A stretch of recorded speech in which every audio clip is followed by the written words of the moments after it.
Hello students, welcome to HPM classes.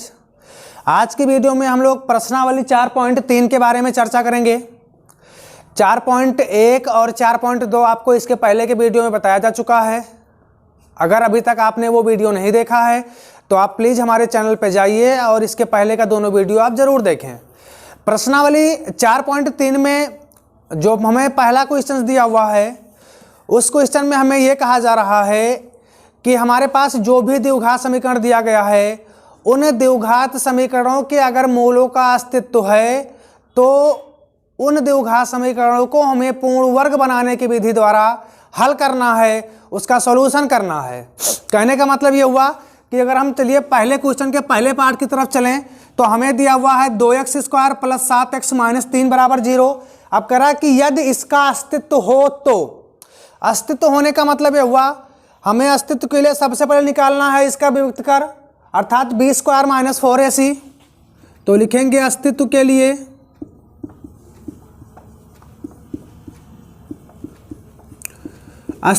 हमारे पास b² - 4ac, ये या तो बड़ा होना चाहिए या बराबर होना चाहिए 0 के। अगर इसे हम हल करेंगे तो देखिए b का मान क्या होता है, x का जो भी गुणांक होगा वो b का मान होगा। सॉरी, यहाँ क्वेश्चन में हमें -7x दिया हुआ है, तो ये दिया हुआ है 2x² - 7x + 3 = 0। ये हमारा पहला क्वेश्चन है। अब देखिए x का जो भी गुणांक होता है वो b का मान होता है, तो ये -7 का स्क्वायर हो जाएगा, -4 और गुणे a का मान 2 दिया हुआ है और c का मान दिया हुआ है 3। ये हमारा या तो बड़ा होना चाहिए, बराबर किससे होना चाहिए, 0 के। देखिए माइनस का स्क्वायर प्लस हो जाएगा, 7 का स्क्वायर 49 हो जाएगा और -4 दूनी 8 और 8 त्रिक 24, बड़ा है बराबर 0। इसको आप घटाएंगे तो हमारे पास आएगा 25। 25 देखिए 0 से बड़ा है। मूल जो भी दिए होंगे, जो भी मूल हमारा आएगा उसका अस्तित्व है या नहीं, उसे ज्ञात करने के लिए हम सबसे पहले विभक्तकर ही निकालते हैं। विभक्तकर का मान हमेशा आपको ध्यान रखना है पॉजिटिव संख्या होनी चाहिए, या तो 0 होना चाहिए, कभी भी 0 से छोटा नहीं होना चाहिए। तो यहाँ पर हमने देखा कि हमारे पास b² - 4ac कितना आया, 25 आया। अर्थात हम ये कह सकते हैं कि मूलों का अस्तित्व है, मूलों का अस्तित्व है। तब अब देखिए अगर मूलों का अस्तित्व है तो हमसे कह रहा है कि इसको पूर्ण वर्ग बनाने के विधि द्वारा हल कीजिए। पूर्ण वर्ग बनाने की विधि आपको कक्षा 9 में बताई गई थी। यहाँ फिर से देखिए करना क्या होता है, हमें जो भी समीकरण दिया होता है उसको सबसे पहले हम नोट करते हैं। हमें दिया हुआ है 2x² - 7x + 3 = 0। अब करना क्या होता है, हमारा जो पहला काम होता है वो ये होता है कि यहाँ देखेंगे x² के गुणे में जो भी गुणांक होगा, x² का जो भी गुणांक होगा, क्या वो संख्या किसी संख्या का वर्गमूल हो सकती है। हाँ, एक चीज का ध्यान देना ये होता है कि जो भी वर्गमूल आए वो पूर्ण संख्या हो। जैसे देखिए यहाँ 2 लिखा हुआ है, 2 का वर्गमूल संभव है, 2 का वर्गमूल √2 हो जाएगा, लेकिन √2 हमारी पूर्ण संख्या नहीं रह जाएगी। तो जैसे अगर मान लीजिए यहाँ पर 4 दिया होता तो 4 का वर्गमूल 2 होता, वो पूरी संख्या थी, तो वहां पर हमें कोई दिक्कत नहीं थी। लेकिन यहाँ 2 दिया हुआ है और 2 का वर्गमूल पूर्ण संख्या नहीं होगी, इसलिए सबसे पहले यहाँ से हम x² को अकेला करेंगे, अर्थात x² को फ्री करेंगे। अगर हमें इस x² को फ्री करना है तो x² को फ्री करने के लिए हमारा जो पहला काम है वो क्या है, इन समीकरण के दोनों पक्षों में हमें 2 से भाग करना पड़ेगा। तो लिखेंगे दोनों पक्षों में 2 से भाग करने पर, देखिए अगर 2 से भाग करेंगे तो यहाँ 2 से 2 कट जाएगा, ये हो जाएगा x² माइनस ये हो जाएगा 7/2x और +3/2 और बराबर ये आएगा 0 आएगा। अब देखिए आपको करना क्या है, x² जो होता है उसको हम a मानते हैं, तो ये हो जाएगा a² और माइनस जिस पद में x होगा उस पूरे पद को हम 2ab मानते हैं। आप ध्यान दीजिए ये पूरा पद x वाला है तो इसको हम मानेंगे 2ab, तो 2ab बराबर हमें दिया हुआ है 7/2x। ठीक, अब यहां से करेंगे क्या, देखिए ये हो गया 2 और गुणे a का मान हमारे पास कितना है, x है, तो यहाँ a की वैल्यू रखेंगे, गुणे b तो ये हो जाएगा 7/2x, x से x कट जाएगा और b बराबर हमारे पास आएगा 7, 2 यहाँ आएगा तो 2 दूनी 4 और b² हो जाएगा 7 का स्क्वायर 49 और 4 का स्क्वायर 16। तो ठीक है, ऐसे हम बी स्क्वायर निकालेंगे। उसके बाद क्या करेंगे, इसी मान को हम इस समीकरण में एक बार प्लस करेंगे और एक बार माइनस करेंगे। तो देखिए ये -7/2x हो गया, और प्लस अगर हम बी स्क्वायर लिखें तो इसे 7/4 का होल स्क्वायर और +3/2 लिखा हुआ है। देखिए हमने 7/4 का होल स्क्वायर अर्थात 7 का स्क्वायर 49 और 4 का स्क्वायर 16, यहाँ पर हमने इतना प्लस किया तो बाहर क्या करेंगे, माइनस कर देंगे और बराबर ये क्या हो जाएगा, 0। अगर आप थोड़ा सा ध्यान दीजिए तो ये पूरा पद a square plus b square -2ab लिखा हुआ है, तो ये पूरा बन जाएगा a माइनस बी का होल स्क्वायर, और यहाँ से देखिए +16 और 2 का एलसीएम 16 हो जाएगा, 2 अट्ठे 16, 8 से गुणा हुआ है तो 8 त्रिक 24 और -16 एकन्नम 16, तो ये सीधे हो जाएगा 49 और ये बराबर आ जाएगा 0। अब यहाँ से देखिए क्या मिलेगा हमको, यहाँ से मिलेगा हमें x - 7/4 का होल स्क्वायर और ये बराबर हो जाएगा 24 - 49, तो हमारे पास यहाँ देखिए पहले तो माइनस में आएगा 25 बटे में कितना हो जाएगा 16, ये बराबर 0। अगर इस पद को हम बराबर के उस तरफ लेकर के जाएं तो उस तरफ लेकर के जाने के बाद ये धनात्मक हो जाएगा, तो ये हो जाएगा x - 7/4 का होल स्क्वायर बराबर a 25/16। यहाँ से देखिए अगर हम इस पक्ष से अगर वर्ग को हटाते हैं, 2 घात हटाते हैं, इधर तुरंत रूट लग जाएगा, तो ये हो जाएगा x - 7/4 बराबर √25/16। अब देखिए x - 7/4 बराबर 25 का वर्गमूल 5, 16 का वर्गमूल 4, और ये हो जाएगा प्लस और माइनस में।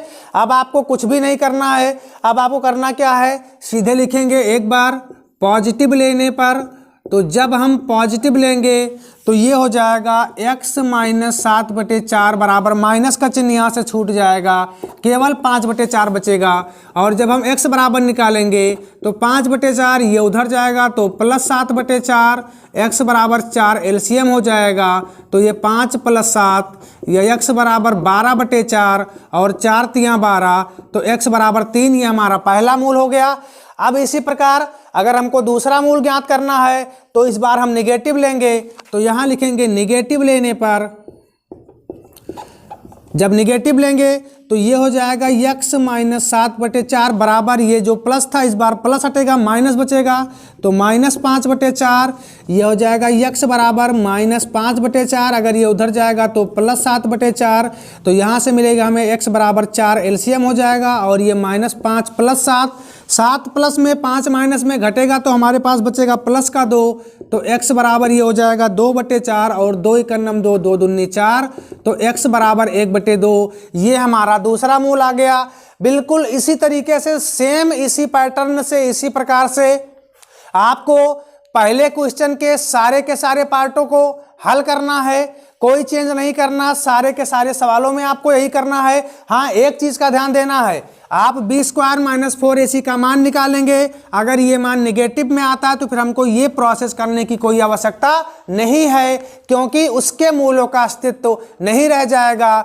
तो अभी आप इस पहले क्वेश्चन में जो भी पार्ट बचे हुए हैं उसको आप बिल्कुल इसी तरीके से हल कर लीजिएगा। उस क्वेश्चन को हल करने के पहले आप एक बार इस क्वेश्चन का स्क्रीनशॉट ले लीजिए, ताकि आपको जब अगला क्वेश्चन हल कीजिए, आप लोग हल करें तो आपको कोई दिक्कत ना हो। तो चलिए अब दूसरे क्वेश्चन की तरफ चलते हैं। दूसरे क्वेश्चन में हमसे कह रहा है कि प्रश्न 1 में जो भी क्वेश्चन हमको दिए हुए हैं उन सारे के सारे क्वेश्चनों को हमें द्विघाती सूत्र की सहायता से हल करने हैं। तो यहाँ बात सबसे पहले तो आती है कि द्विघाती सूत्र है क्या। द्विघाती सूत्र सबसे पहले आप जान लीजिए, द्विघाती सूत्र को हम कहते हैं श्रीधराचार्य का सूत्र। किसका सूत्र? श्रीधराचार्य का सूत्र।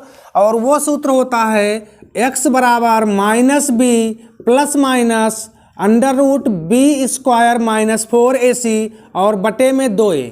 ये हमारा द्विघाती सूत्र या श्रीधराचार्य का सूत्र है।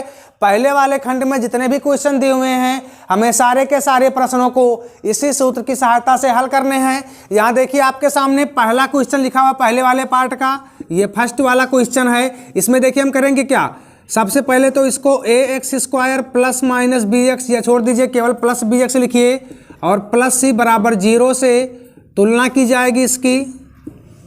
तो अगर हम तुलना करेंगे तो तुलना करने पर हमें क्या मिल रहा है, आप देख सकते हैं एक्स स्क्वायर का गुणांक यहाँ 2 दिया हुआ है, यहाँ कितना दिया हुआ है a, तो a बराबर हो जाएगा 2, b कितना दिया हुआ है -7, तो b बराबर हो जाएगा -7, और c दिया हुआ है 3, तो c बराबर हो जाएगा 3। उसके बाद आप यहाँ लिखेंगे द्विघाती सूत्र से। तो अगर द्विघाती सूत्र लगाया जाए तो ये हो जाएगा x बराबर माइनस b का मान, देखिए b का मान -7 है, तो माइनस और माइनस +7 हो जाएगा, plus minus under root b square, तो -7 का स्क्वायर -4 गुणे a का मान 2 और c का मान 3 बटे में 2a, तो 2 गुणे a का मान 2। अगर आप इसको हल करें तो ये 7 हो जाएगा, और प्लस माइनस -7 का स्क्वायर हो जाएगा 49, और -4 दूनी 8 और 8 त्रिया 24 बटे में हो जाएगा 2 दूनी 4। यहाँ से इसे अगर थोड़ा आप और हल करेंगे तो ये 7 और प्लस माइनस रूट 49 - 24, तो ये 25 आएगा, और यहाँ बटे में 4 हो जाएगा। यह x बराबर 7 और प्लस माइनस रूट 25 का वर्गमूल 5 हो जाएगा, तो यहाँ से करड़ी का चिन्ह हट जाएगा, यह आ जाएगा 5 और बटे में 4। अब आपको फिर से वही पुराना काम करना है। क्या करना है, एक बार पॉजिटिव लेने पर, तो जब आप पॉजिटिव लेंगे तो पॉजिटिव लेने की दशा में ये हो जाएगा x बराबर 7, बीच में जो प्लस माइनस का चिन्ह दिया वहाँ केवल प्लस लेंगे, और बटे में हो जाएगा 4, तो x बराबर 7 और 5 12, 12 बटे 4, तो x बराबर हो जाएगा 3।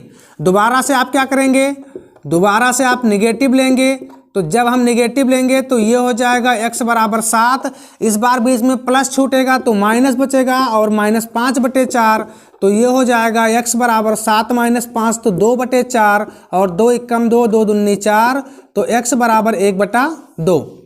यहाँ से आप एक चीज़ देखिए, इसी क्वेश्चन को जब हमने पूर्ण वर्ग बनाने की विधि से हल किया तब भी हमें मूल कितना मिला था, एक मूल हमें 3 मिला था, एक मूल 1 बटे 2 मिला है। जब इस सूत्र को हम, जब इस समीकरण को हम, जब इस दिए गए सूत्र के लिए, समीकरण के लिए हम द्विघाती सूत्र का उपयोग करते हैं, तब भी हमें जो मूल था x का वो 3 और 1 बटे 2 ही प्राप्त हो रहा है। आप अपने उत्तर की जांच भी कर सकते हैं, दोनों प्रकार से। आप पहले वाले खंड में आप पूर्ण वर्ग बना करके हल करेंगे, इस खंड में आप द्विघाती सूत्र का उपयोग करेंगे। अगर दोनों के उत्तर ठीक आते हैं इसका मतलब यह हुआ, अगर दोनों के उत्तर बराबर हैं मतलब आपका उत्तर सही है। ठीक, हाँ, आपको एक बात का यह ध्यान देना है कि यहाँ देखिए b स्क्वायर - 4ac, ये जो ब्रैकेट रूट में हमारी चीज़ लिखी हुई है, इसके भीतर अगर नेगेटिव का चिन्ह आ जाता है हल करने के बाद, जैसे यहाँ हमने सोल्यूशन किया तो हमको प्लस का 25 मिला, अगर नेगेटिव का चिन्ह मिल जाएगा तो जैसे ही नेगेटिव मिलेगा उसका सोल्यूशन नहीं होगा, उसको हम हल नहीं कर पाएंगे, उसका अस्तित्व नहीं रह जाएगा। तो आप इसका स्क्रीनशॉट ले लीजिए और इसके शेष प्रश्नों को आप इसी प्रकार से हल कीजिएगा।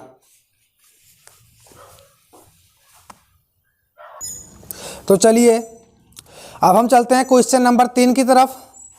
क्वेश्चन 3 में हमसे करा निम्न समीकरणों के मूल ज्ञात कीजिए। इसमें आपको 2 खंड दिए हुए हैं। पहला वाला खंड काफ़ी आसान है, इसलिए मैं आपको दूसरा खंड बताने जा रहा हूं। बिल्कुल दूसरे खंड के तरीके आपको पहला खंड भी करना है।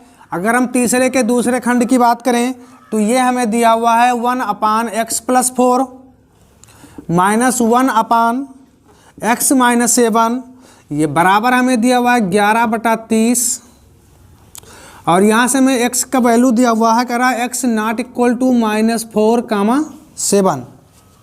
ये हमारा तीसरे का दूसरा खंड है। ध्यान दीजिए, 1/x + 4 -1/x - 7 बराबर 11/30, ये तो हमारा सवाल हो गया।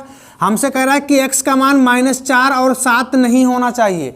बात ये आती है कि x का मान -4 और 7 क्यों नहीं होना चाहिए। इसके लिए आप जान लीजिए, अगर आप x का मान -4 हो जाएगा मान लीजिए, तो जैसे यहाँ पर आप -4 रखेंगे तो -4 और +4 ये बटे में 0 हो जाएगा, और 1/0 की वैल्यू अनंत हो जाती है, इसलिए यहाँ पर -4 नहीं हो सकता। और यहाँ देखिए, अगर आप 7 रख देंगे तो 7 - 7 यहाँ बटे में 0 हो जाएगा, और बटे में जैसे ही 0 हुआ इसका मान अनंत हो जाएगा। तो -4 और 7 की दशा में इस दिए गए समीकरण को हम हल नहीं कर पाएंगे। इसीलिए हमें ये दिया हुआ है कि x का मान -4 और 7 नहीं होना चाहिए। इसको लेकर के आपको परेशान होने की कोई आवश्यकता नहीं है, आपको सिर्फ यहाँ से ये वाला पार्ट हल करना है। इसको हल करते समय देखिए, ध्यान दीजिए आप, पहले इन दोनों का हम एलसीएम लेंगे तो एलसीएम हो जाएगा x + 4 और इंटू x - 7। आपको पता है इसका यहाँ गुणा होगा, इसका यहाँ गुणा होगा, तो जब x - 7 का 1 से गुणा होगा तो x - 7 माइनस x + 4 का 1 से गुणा होगा तो x + 4 और ये बराबर हो जाएगा 11/30। अब आप ध्यान दीजिए, ये हो जाएगा x - 7 minus plus minus x minus plus -4 बटे में x का x से गुणा x², x का -7 से गुणा तो -7x प्लस 4 का x से गुणा तो +4x प्लस माइनस माइनस 4 सते 28 बराबर ये हो जाएगा 11/30। अब आप ध्यान दीजिए, ये दोनों कट जाएंगे, -7 और -4 -11 बटे में क्या हो जाएगा x² -7x प्लस 4x घटेगा तो ये बचेगा -3x और -28 बराबर ये 11/30। ये 11 इस 11 से कैंसिल हो जाएगा, ये 30 बटे में यहाँ गुणे में आएगा तो ये -30 हो जाएगा और ये पूरा उधर जाएगा तो x² -3x -28। अब आप क्या करिए, इस 30 को भी उधर लेकर के जाइए, जब ये माइनस का 30 उधर जाएगा तो प्लस का 30 हो जाएगा, तो यहाँ से हमारे पास आएगा x² -3x -28 उधर गया तो ये +30 और बराबर हो जाएगा 0, या x² -3x और +2 बराबर हमको क्या मिल गया 0। अब इस क्वेश्चन को कैसे हल करना है ये आपको इसके पहले के वीडियो में बताया जा चुका है, इस वीडियो में भी बताया जा चुका है। तो यहाँ से आप हल करके x का जो भी मान होगा वो आप निकाल लेंगे। फिर इसके बाद हम चलते हैं अगले क्वेश्चन की तरफ।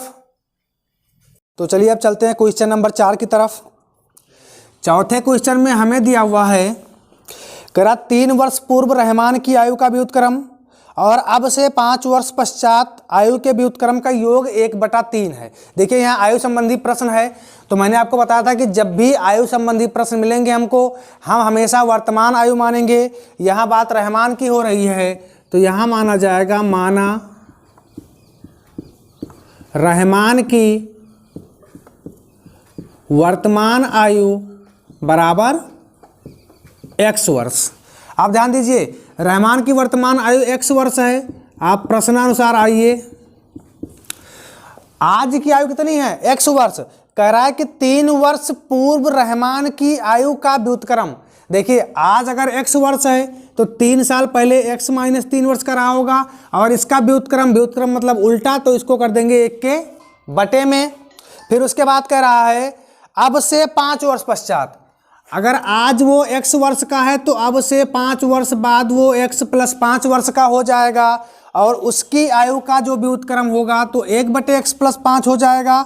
इसका जो योग आएगा वो आएगा 1/3, मतलब ये पूरा बराबर आएगा 1/3 के। हमको इसकी वर्तमान आयु ज्ञात करनी है। ऐसा प्रश्न आप कर चुके हैं, हमने आपको जस्ट अभी तुरंत तीसरे क्वेश्चन के दूसरे वाले पार्ट में बताया है। कुछ नहीं करना है, आप दोनों का एलसीएम लीजिए। एलसीएम हो जाएगा x - 3 और x + 5, इसका यहाँ गुणा करिए तो x + 5 प्लस इसका यहाँ गुणा करिए तो x - 3 और ये बराबर 1/3। x और x 2x हो जाएगा, +5 - 3 तो +2 हो जाएगा, और बटे में हो जाएगा x का x से गुणा x² प्लस और प्लस प्लस x का 5 से गुणा 5x माइनस प्लस माइनस 3 का x से गुणा 3x माइनस प्लस माइनस 3 × 5 = 15 और ये बराबर हो जाएगा 1/3। ये पूरा 3 यहाँ चला आएगा तो 3 × 2x + 2 बराबर, देखिए ये तो बटे में क्या हो जाएगा, बटे में हो जाएगा x² + 5 - 3 तो +2x हो जाएगा और माइनस का 15 हो जाएगा और ये बराबर आ जाएगा 1। इस पूरे पार्ट को अगर आप उधर लेकर के जाएं, यहाँ बचेगा 3 दूनी 6x प्लस 3 दूनी 6 बराबर x² + 2x - 5। अब आप क्या करेंगे, इन दोनों पार्टों को भी आप उधर लेकर के जाए तो देखिए ये लिखा हुआ है x² + 2x -5, अगर उधर गया तो ये -6x हो जाएगा, प्लस का 6 उधर गया तो -6 और बराबर हो जाएगा ये 0। अब यहाँ से हो जाएगा x² + 2x - 6x तो माइनस का 4x हो जाएगा, -6 और -5 -11 हो जाएगा और ये बराबर हो जाएगा 0। अब आप देखिए हमें इसको हल करना है। एक बार फिर से आप क्वेश्चन पे ध्यान दे दीजिए। कह रहा है कि आज से 3 वर्ष पूर्व रहमान की आयु का व्युत्क्रम, तो 3 वर्ष पूर्व x - 3 हो जाएगा, उसका उल्टा 1/x - 3, और 5 वर्ष बाद तो 1/x + 5 इसका व्युत्क्रम हो जाएगा। आयु का योग 1/3 है। इन दोनों का एलसीएम x - 3 x + 5 होगा, तो ये x + 5 और यहाँ जाएगा तो ये x - 3 बटे में x - 3 x - 5 बराबर 1/3, x और x 2x हो जाएगा, +5 - 3 तो प्लस का 2 हो जाएगा, बटे में x का x से गुणा x², x का 5 से गुणा 5x, -3 का x से गुणा -3x और -3 × 5 = 15 और ये बराबर 1/3। ये 3 यहाँ चला आएगा तो ये 3 दूनी 6x हो जाएगा, +3 दूनी 6 हो जाएगा और ये x² + 5 - 3 तो प्लस का 2x और -15 बराबर 1 हो जाएगा। अगर ये पूरा पार्ट उधर जाए तो x² + 2x माइनस का यहाँ देखिए 15 रहेगा, ये -15 हो जाएगा। और अगर हम इन दोनों पार्टों को उधर लेकर के जाएं तो ये -15 और ये -6 तो -15 और -6 हो जाएगा, ये -21। अब आपको करना क्या है, इस पूरे समीकरण को हल करके आपको x के 2 मान निकालने हैं। आपको पता है गुणनखंड आपको करना आता है, आराम से आप कर सकते हैं। 21 को तोड़ेंगे तो 7 × 3 = 21 हो जाएगा और 7 - 3 4 हो जाएगा। तो यहाँ से आप x के 2 मान निकाल लेंगे। का मान को कैसे हल करने हैं ये आपको इसके पहले के वीडियो में बताया जा चुका है। तो आराम से इस क्वेश्चन को हल करिएगा और आप x के दोनों मान ज्ञात कर लेंगे। दोनों मानों में से जो भी मान पॉजिटिव आएगा, x का जो भी मान धनात्मक आएगा, वो रहमान की वर्तमान आयु हो जाएगी। फिर इसके बाद हम चलते हैं अगले क्वेश्चन की तरफ। चलिए फिर चलते हैं क्वेश्चन नंबर 5 की तरफ। क्वेश्चन नंबर 5 कह रहा है, एक क्लास टेस्ट में शेफाली के गणित और अंग्रेजी में प्राप्त किए गए अंकों का योग 30 है। अर्थात शेफाली ने एक टेस्ट दिया था, उसमें गणित और अंग्रेजी दोनों विषयों में उसे कुल मिलाकर के 30 अंक मिले थे। तो दोनों में से आपको एक मान लीजिए।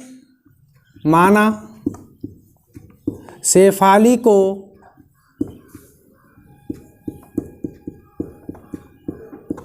गणित में प्राप्त अंक बराबर x, अर्थात हमने ये माना कि शेफाली को गणित में x अंक मिला, तो यहाँ से देखिए तब अंग्रेजी में प्राप्त अंक बराबर, अगर उसे 2 विषयों में 30 अंक मिला था, एक को हमने x मान लिया है, तो दूसरे विषय के लिए प्राप्त अंक के लिए क्या करेंगे, 30 में से उस x को घटा देंगे। जो भी अंक आएगा वो हमारा दूसरे विषय का आ जाएगा। अब कह रहा है प्रश्नानुसार आप आइए। प्रश्नानुसार कह रहा है कि यदि उसको गणित में 2 अंक अधिक, गणित में 2 अंक अधिक अर्थात x + 2, उसके बाद कह रहा है अंग्रेजी में 3 अंक कम, तो अंग्रेजी के अंक हैं 30 - x, इसमें 3 अंक कम तो मतलब -3 कम प्राप्त मिलते, तो उसके अंकों का जो गुणनफल होता वो आता 210। ठीक, आपको इसे हल करना है। अब देखिए हल करने के लिए क्या करेंगे, पहले आप इसको सही कर लीजिए। देखिए ये हो जाएगा x + 2 गुणे 30 - 3 तो 27 - x, ये बराबर हो जाएगा 210। x का 27 से गुणा तो 27x, प्लस और माइनस माइनस, x का x से गुणा x² प्लस और प्लस प्लस, 2 का 27 से गुणा 54 प्लस माइनस माइनस, 2 का x से गुणा 2x, ये इधर आएगा तो माइनस का 210 और बराबर हो जाएगा ये 0। अब आप ध्यान दीजिए, यहाँ से हमको मिलेगा माइनस का x², माइनस का 2x और प्लस का 27x, तो ये बचेगा प्लस का 25x। अब प्लस का 54 माइनस का 210 घटाइए, 10 - 4 6, यहाँ बचा 20 - 5 तो 15, इन दोनों में से 210 बड़ा है तो इसका चिन्ह लगेगा माइनस और ये बराबर हो जाएगा 0। यहाँ से आप दोनों पक्षों में माइनस से गुणा कर दीजिए तो ये माइनस हट करके प्लस हो जाएगा, ये प्लस हट करके माइनस हो जाएगा और ये माइनस हट करके प्लस हो जाएगा और ये बराबर आ जाएगा 0। यहाँ से भी आप इस क्वेश्चन को हल करके x का मान निकालेंगे। x का जो भी मान धनात्मक आएगा वो आप यहाँ रखेंगे तो आपको शेफाली के द्वारा गणित में प्राप्त अंक मिल जाएगा, और उसी x के मान को अगर आप यहाँ रखेंगे तो शेफाली को अंग्रेजी में प्राप्त अंक मिल जाएगा। आराम से हल करिएगा, क्वेश्चन को हल करने में कोई दिक्कत नहीं आएगी। फिर इसके बाद हम चलते हैं अगले क्वेश्चन की तरफ। फिर चलते हैं अब क्वेश्चन नंबर 6 की तरफ। क्वेश्चन 6 में देखिए हमें दिया हुआ है, करा एक आयताकार खेत का विकर्ण उसकी छोटी भुजा से 60 मीटर अधिक लंबा है। तो करना क्या है, आपको छोटी भुजा मान लेनी है। माना छोटी भुजा बराबर x मीटर, तब विकर्ण कितना हो जाएगा। विकर्ण कह रहा है कि उसकी छोटी भुजा से 60 मीटर अधिक लंबा है, तो x + 60 मीटर हो जाएगा। फिर उसके बाद ध्यान दीजिए, कह रहा है यदि बड़ी भुजा छोटी भुजा से 30 मीटर अधिक हो, बड़ी भुजा छोटी भुजा से कितनी 30 अधिक है, तो x + 30 मीटर। अब आप इसको आराम से हमसे कह रहा है तो खेत की भुजाएं ज्ञात कीजिए। अब देखिए अगर आप इसका चित्र बनाएंगे थोड़ा क्वेश्चन हमारा आसान हो जाएगा। मान लीजिए हमारे पास ये हो गया एक आयत, इस आयत को मान लीजिए, देखिए आयत का एक ये विकर्ण हो गया। हमें क्या क्या दिया हुआ है, छोटी भुजा हमने कितने माना है x मीटर, बड़ी भुजा कितनी आई है x + 30 मीटर, और विकर्ण हमारे पास आया है x + 60 मीटर। अब आप ध्यान दीजिए ये पाइथागोरस प्रमेय बन रहा है ना पाइथागोरस प्रमेय, क्योंकि यहाँ आयत के सभी कोण 90 अंश के होते हैं और 90 अंश के सामने की भुजा कर्ण होती है। तो लिखेंगे पाइथागोरस प्रमेय से, पाइथागोरस प्रमेय से। अगर आप पाइथागोरस प्रमेय लगाएं तो देखिए यहाँ से आपको क्या प्राप्त होगा, कर्ण स्क्वायर बराबर होता है आधार स्क्वायर प्लस लंब स्क्वायर। कर्ण कितना हो जाएगा x + 60, तो x + 60 का होल स्क्वायर, आधार हो जाएगा x + 30 का होल स्क्वायर, और लंब हो जाएगा x स्क्वायर। अब देखिए अगर आप इसको हल करिए तो ये a + b का होल स्क्वायर, a + b का होल स्क्वायर होता है a² + b² + 2ab। तो a² का मतलब x का स्क्वायर, तो x² हो जाएगा, प्लस b² तो 60 का स्क्वायर, 60 का स्क्वायर 3600 हो जाएगा, प्लस 2ab, तो 2 × 60 × x, तो 60 दूना 120x बराबर।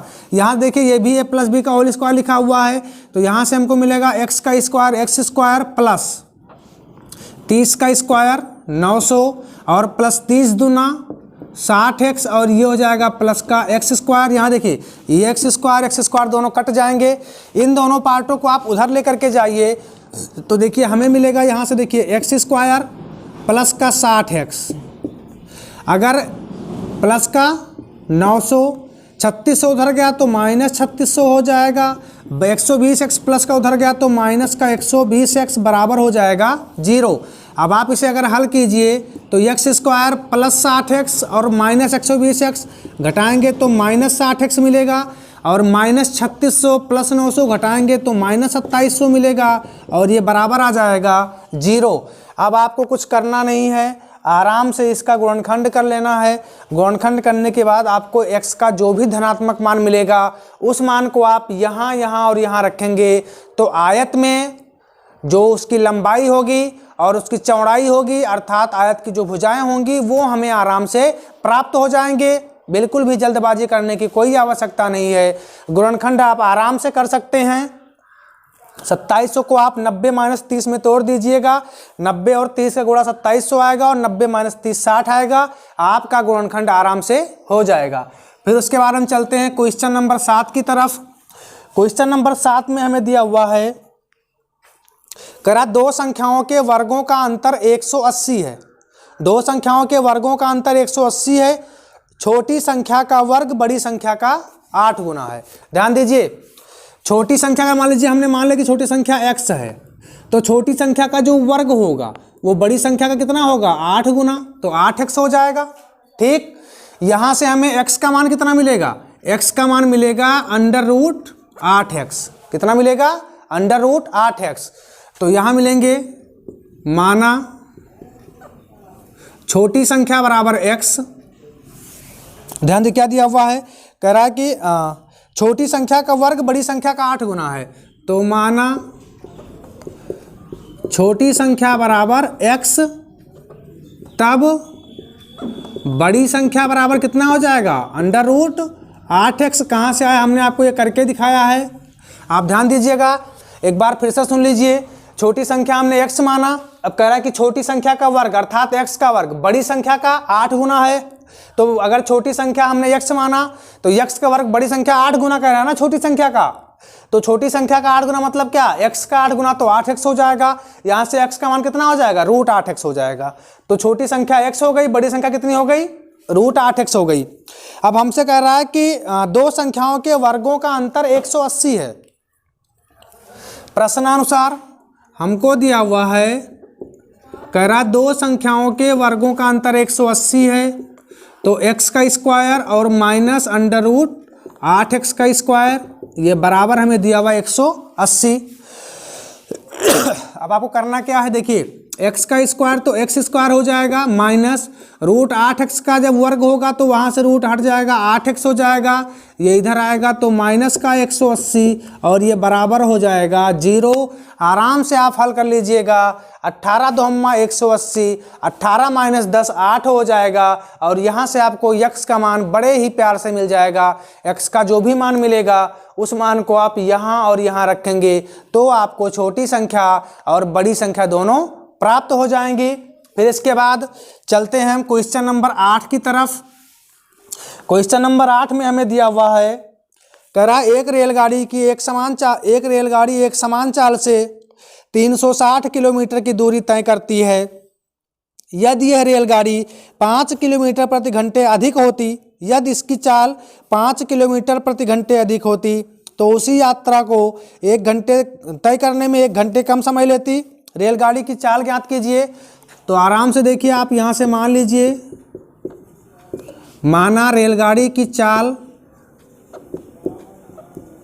बराबर x किलोमीटर प्रति घंटा।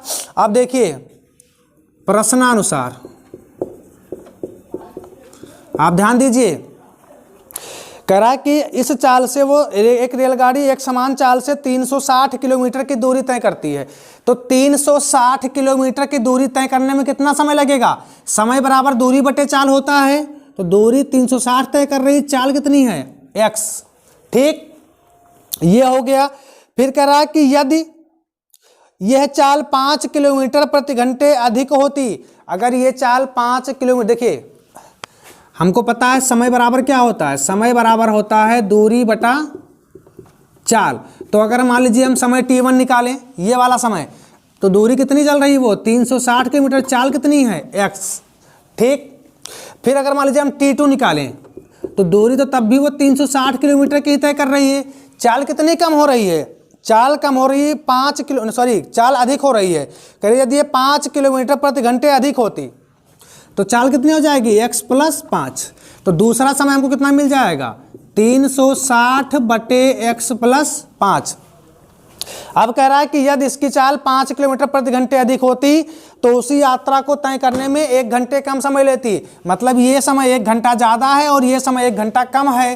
तो अगर इसमें हम 1 घंटा जोड़ देंगे, दोनों क्या हो जाएंगे, बराबर। अब क्या करना है आपको इसे हल करना है। तो आप इसे इधर लेकर के आइए। तो 360 बटे x माइनस 360 बटे x + 5 बराबर 1 हो जाएगा। अगर आप इन दोनों का एलसीएम लेंगे तो x इंटू x + 5, इससे यहाँ गुणा हो जाएगा।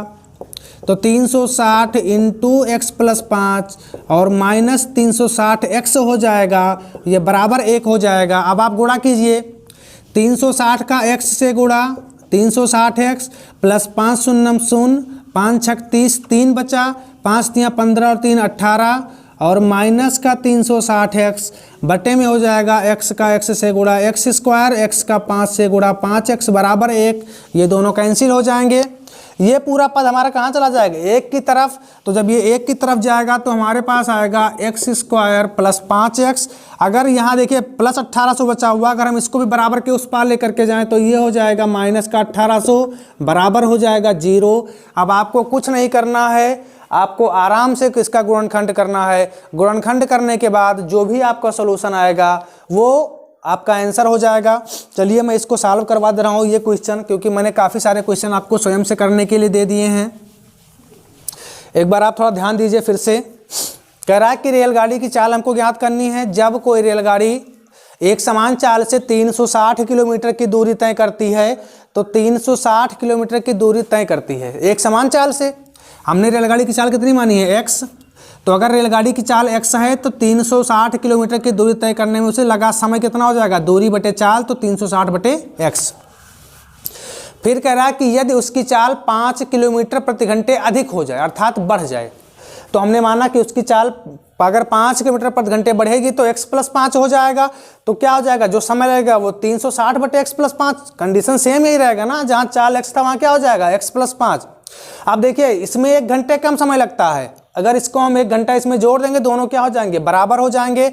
जब इसे हम इस तरफ लेकर के आएंगे तो देखिए इधर आएगा तो माइनस हो जाएगा। अब x और x + 5 का लासा लेंगे, दोनों एलसीएम हो जाएगा।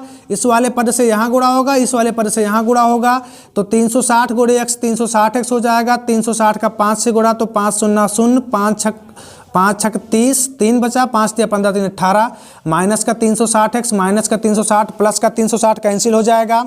बटे में बचेगा x का x से गुणा x² प्लस x का 5 से गुणा 5x बराबर ही हो जाएगा 1। जब इस पूरे पद को हम उधर लेकर के जाएंगे तो हमको मिलेगा x² प्लस 5x। इधर देखिए प्लस का 1800, अगर ये उधर चला जाए तो कितना हो जाएगा, माइनस का 1800 हो जाएगा और बराबर आ जाएगा 0। अब देखिए करना क्या है आपको, 1800 का गुणनखंड करना, कितना लाना है, 5 लाना है। तो 1800 को आप काटिए, 2 से काटेंगे तो 900 आएगा, फिर आप 2 से काटेंगे तो 450 आएगा, फिर आप 2 से काटेंगे तो 225 आएगा, फिर आप 5 से काटेंगे तो 5 चौका 20, 2 बचा 25, 25 आएगा, फिर 5 से काटेंगे तो 5 9 45, फिर 3 से काटेंगे तो 3 और 3 से काटेंगे तो 1। अब देखिए हमें लाना क्या है, हमें 5 लाना है। कितना लाना है, 5। तो 5 25 3 75, 3 दूनी 6 दूनी, जो बहुत कम हो जाएगा ये। 5 3 15, 5 दूनी 10 दूना 20 दूना 40 और 5 3 15 3 45। तो देखिए 5 3 15 3 45 और 5 दूनी 10, 10 दूना 20, 20 दूना 40, अर्थात 45 - 40 कितना हो जाएगा, 5। तो इसका अगर गुणनखंड किया जाए तो x² प्लस 5x माइनस 1800 बराबर का 0 हो जाएगा। ये x² प्लस 5 के स्थान पर 45 - 40 हो जाएगा और ये x - 1800 बराबर 0 हो जाएगा। इसको आप हल कीजिए तो x² प्लस और प्लस प्लस 45 का x से गुणा 45x प्लस और माइनस हो जाएगा, तो -40x हो जाएगा और माइनस का 1800 बराबर हो जाएगा 0। इन दोनों में से आप x को कॉमन ले लीजिए तो यहाँ बचेगा x + 45, यहाँ से आप -40 कॉमन ले लीजिए तो ये बचेगा x + 45 बराबर हो जाएगा 0। दोनों में x + 45 कॉमन है और बचेगा हमारे पास x - 40 बराबर हो जाएगा ये 0। अब आपको पता है यदि x + 45 बराबर 0 तो x बराबर -45, ये वाला मान हमारे पास अमान्य हो जाएगा। क्यों, क्योंकि किसी भी गाड़ी की चाल ऋणात्मक नहीं हो सकती। उसके बाद फिर लिखेंगे यदि x - 40 बराबर 0 तो x बराबर ये 40 हो जाएगा। x का मान 40 पॉजिटिव आया है, यही हमारा मान हो जाएगा, अर्थात यही हो जाएगी रेलगाड़ी की चाल। हमने x माना था तो ये आएगा 40 किलोमीटर प्रति घंटा। यहाँ से आज का ये वीडियो समाप्त किया जा रहा है। आज की ये क्लास अब यहीं से समाप्त होती है। इसमें जो भी शेष प्रश्न बचे हुए हैं वो आपको हल करने हैं। आपको इस पूरे वीडियो में, इस पूरे चैप्टर में अगर कहीं भी दिक्कत होगी तो आप कमेंट करिएगा, हम लोग कमेंट पे ध्यान देते हैं। अगले वीडियो में आपकी वो समस्या, वो शिकायत दूर कर दी जाएगी। तब तक के लिए अगर आपको ये वीडियो पसंद आया हो तो इस वीडियो को लाइक कीजिए, इस वीडियो पर कमेंट करिए और इस वीडियो को अपने मित्रों में ज़्यादा से ज़्यादा मात्रा में शेयर कीजिए। धन्यवाद।